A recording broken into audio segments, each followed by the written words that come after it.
होना चाहिए? बड़ी लंबी लिस्ट है और ये लिस्ट और लंबी हो सकती है। थोड़ी देर हर्षदा और बैठती रिसर्च करती तो देखिए आप इसमें और शेयर हर्षदा पक्का जुड़ जाते हैं, जी क्योंकि हाँ। इतनी सारी कंपनियां हैं जिसका हिसाब नहीं। मुझे एस्कॉर्ट्स याद आता है। एस्कॉर्ट्स देखिए ऑटो में भी है, रेल में भी है। बहुत सारी ऑटो एंसिलरी कंपनियां हैं जो ऑटो पार्ट्स भी बनाती हैं, रेल पार्ट्स भी बनाती हैं। तो हर्षदा ने आज हनुमान जी का काम कर दिया है।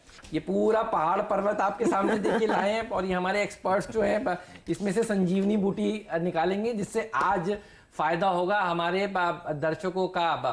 तो आज रेलवे स्टॉक्स का दिन है, ये बात तो पक्की है। टोन सेट हो चुका है। लक्ष्मण जी ने कल शाम को ही खबर ब्रेक करके सेट कर दिया था।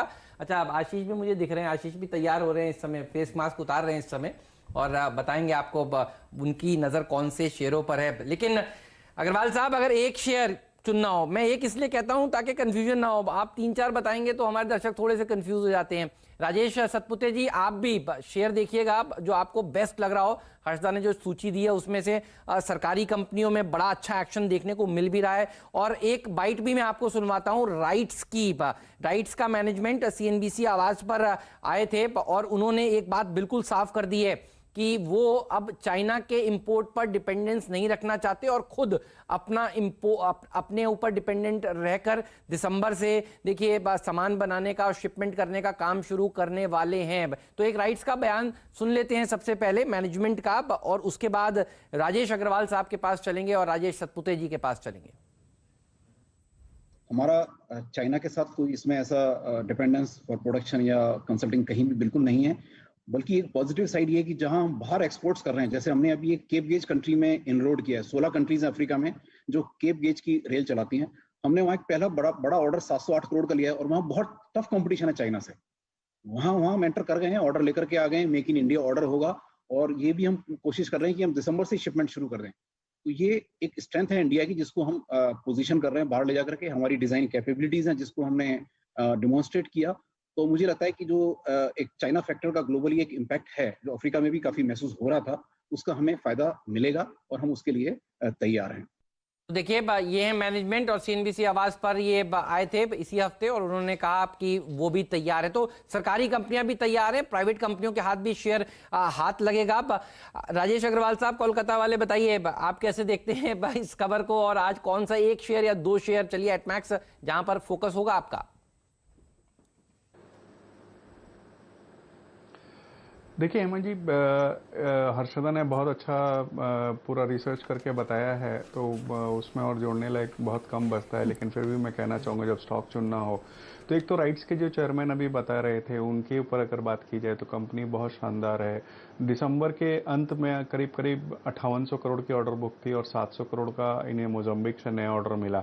तो कहने का मतलब है 6500-7000 करोड़ के आसपास के ऑर्डर बुक का बैलेंस शीट बहुत स्ट्रांग है। लॉन्ग टर्म डेट बिल्कुल है ही नहीं, तो मैं समझता हूँ एक वहाँ नज़र रखनी चाहिए। लेकिन जो पहली पसंद इस पूरे पैक में होनी चाहिए और जो मैं लगातार लिस्टिंग के समय से बोलता आ रहा हूँ वो है आईआरसीटीसी की। अगर देखें तो कंपनी के 4 मुख्य कारोबार हैं, टिकटिंग के, वाटर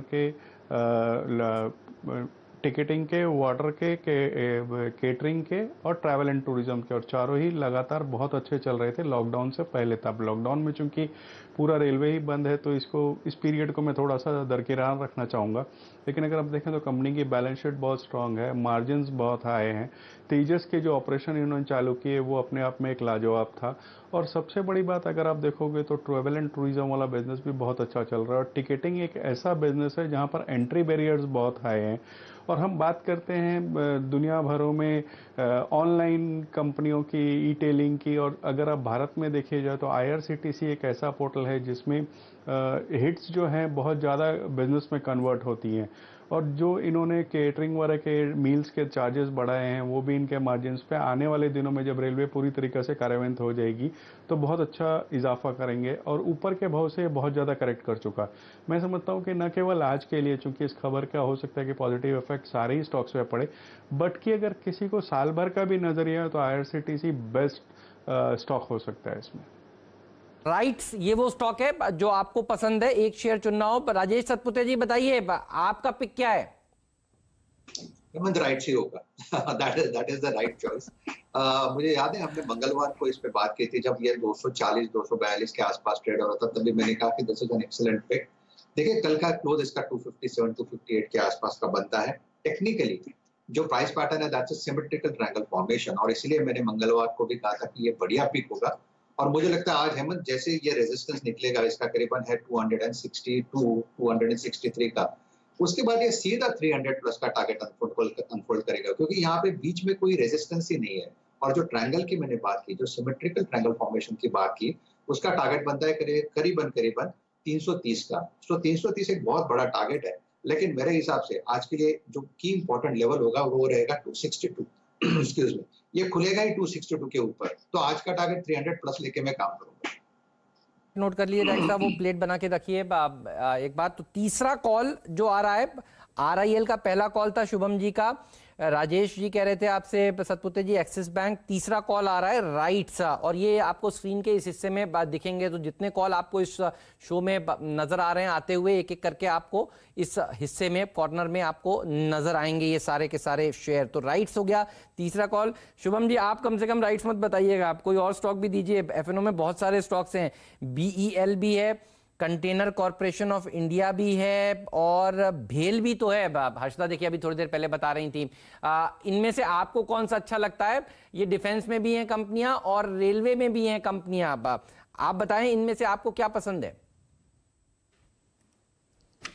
हेमंत जी वैसे भी मेरे चॉइसेस लिमिटेड है, बिकॉज FNO में काफ़ी लिमिटेड कंपनीज लिस्टेड है, लेकिन अगर ये तीनों में से BEL, कॉनकॉर और भेल में से अगर हम देखें तो मुझे लगता है रिलेटिवली भेल में सेटअप जो है वो ज़्यादा कन्विंसिंग है, और यहाँ पे कुछ समय से हमें एक अच्छा रैली देखने को भी मिला है।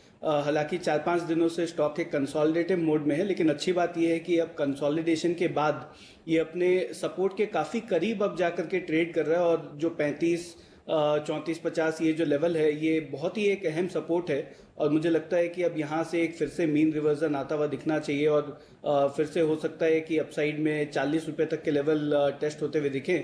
तो BHEL मेरा टॉपिक होगा, करंट लेवल पे खरीदें, 34.50 पे एक स्टॉप लॉस मेंटेन करें, और अपसाइड में 40 रुपए तक का मुझे लगता है यहाँ पे टारगेट आता हुआ दिखना चाहिए। बिल्कुल। तो देखिए लक्ष्मण जी की खबर, हर्षदा की रिसर्च, तो फिर सेक्टर ऑफ द डे और कौन सा हो सकता है? यही होगा। देखिए आज सेक्टर ऑफ द डे दमदार प्रदर्शन दिखाएगा। पीयूष गोयल साहब ने देखिए कल ट्वीट किया है, इतना बड़ा रिफॉर्म है तो कोई और सेक्टर में जाने की जरूरत नहीं है, इसी सेक्टर के ऊपर आपका फोकस होना चाहिए। इसीलिए देखिए हमने इतनी देर चर्चा 8 बजे से 8:30 बजे तक की है, ताकि आपको बिल्कुल तैयार हो जाएं। गाइड है आज का ये शो 8 से 8:30 का, और आपको ये मदद करेगा आज पैसा बनाने के लिए। तो मुनाफे का सेक्टर अगर होगा तो यही होगा।